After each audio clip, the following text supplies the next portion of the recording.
Halo semuanya, kembali lagi bersama saya di Impas Podcast. Kali ini saya akan membawakan sebuah kisah nyata yang terjadi di sebuah rumah kontrakan tua di kawasan Jakarta Timur. Kisah ini dialami oleh seorang wanita bernama Ayu yang baru saja pindah ke rumah tersebut bersama suaminya, Dani.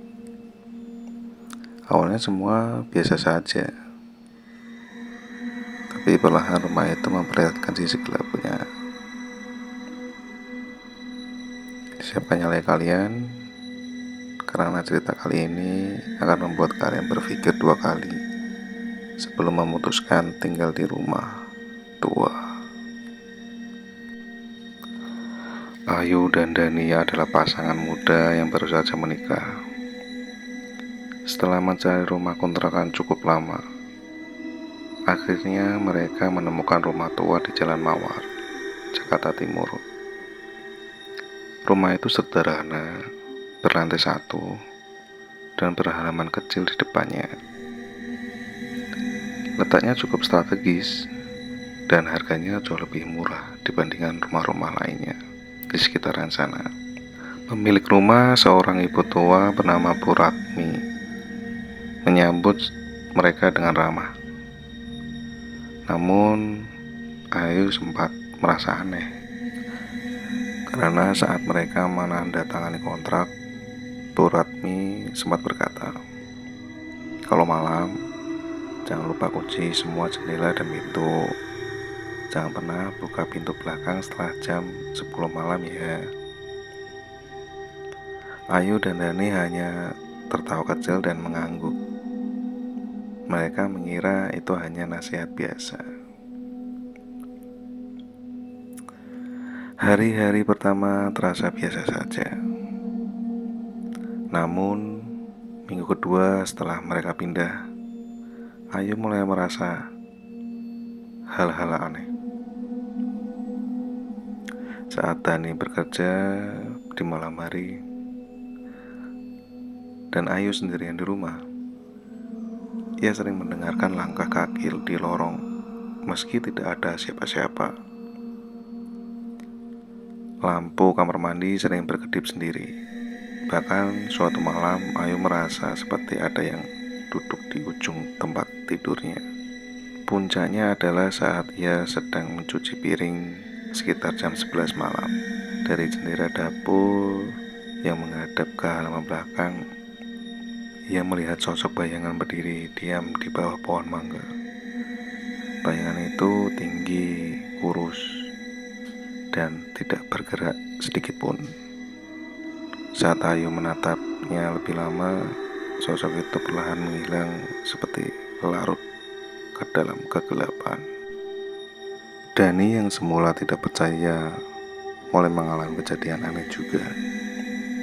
Suatu malam saat ia pulang kerja, ia melihat pintu belakang rumah terbuka lebar.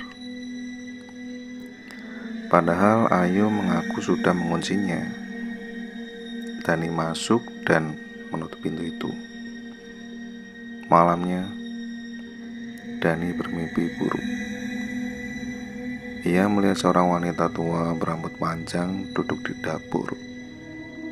Wanita itu memandangnya dengan tatapan kosong, lalu berkata,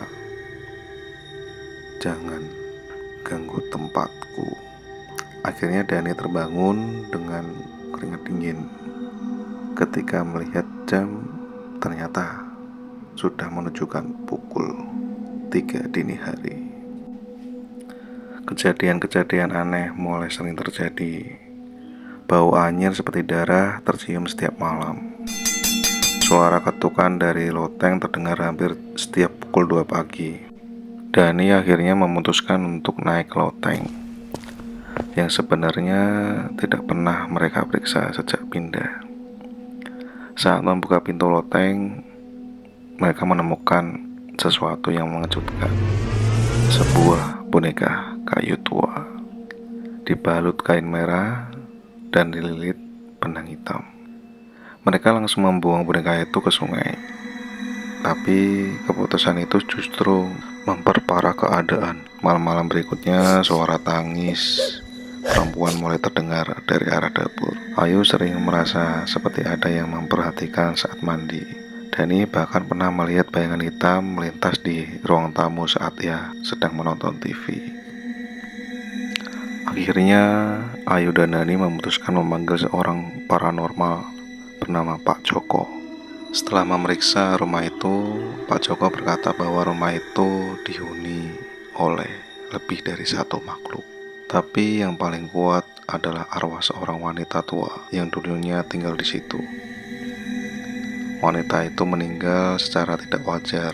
Ia dibunuh oleh anak angkatnya yang mengincar warisan. Jenazahnya sempat disembunyikan di halaman belakang sebelum akhirnya dikubur secara diam-diam tanpa prosesi yang layak. Boneka yang mereka temukan di loteng dulunya digunakan oleh wanita tua itu untuk memanggil penjaga agar bisa membalaskan dendamnya. Pak Joko melakukan ritual pembersihan dan memasang pagar gaib. Ia juga menyarankan agar Ayu dan Dani segera pindah karena energi di rumah itu terlalu pekat dan tidak bisa dibersihkan sepenuhnya. Malam akhir sebelum mereka pindah, Dani harus bekerja lembur dan Ayu sendirian di rumah. Sekitar pukul 1 malam, listrik rumah tiba-tiba mati. Ayu menyalakan lilin dan duduk di ruang tengah. Tiba-tiba terdengar suara langkah kaki berat dari arah dapur. Suara itu perlahan mendekati ruang tengah. Ayu ketakutan membaca doa dengan suara bergetar. Tiba-tiba sosok wanita tua dengan rambut panjang dan wajah hancur muncul di pojok ruangan. Ia menunjuk ke arah Ayu dan berkata suara parau, "Kamu, usir aku. Kamu buang pelindungku." Lalu Ayu pun pingsan. Keesok harinya, Dani menemukan Ayu terbaring di lantai ruangan tengah, masih dengan lilin yang sudah meleleh habis. Setelah kejadian itu, mereka langsung pindah. Setelah pindah, Ayu dan Dani tidak pernah lagi diganggu, tapi mereka sering mendapatkan mimpi yang sama.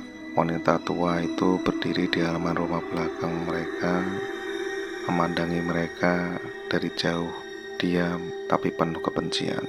Rumah itu sampai sekarang masih berdiri, tapi tidak pernah ada yang betah tinggal lebih dari 1 bulan. Terima kasih yang sudah menonton sampai akhir. Kalau kalian suka cerita ini, jangan lupa like, share, and subscribe untuk cerita horor kisah nyata lainnya. Dan ingat, selalu dengarkan insting kalian saat masuk ke rumah baru, karena kadang rumah itu menyimpan lebih dari sekedar kenangan. Jangan sampai kalian menjadi korban berikutnya. See you.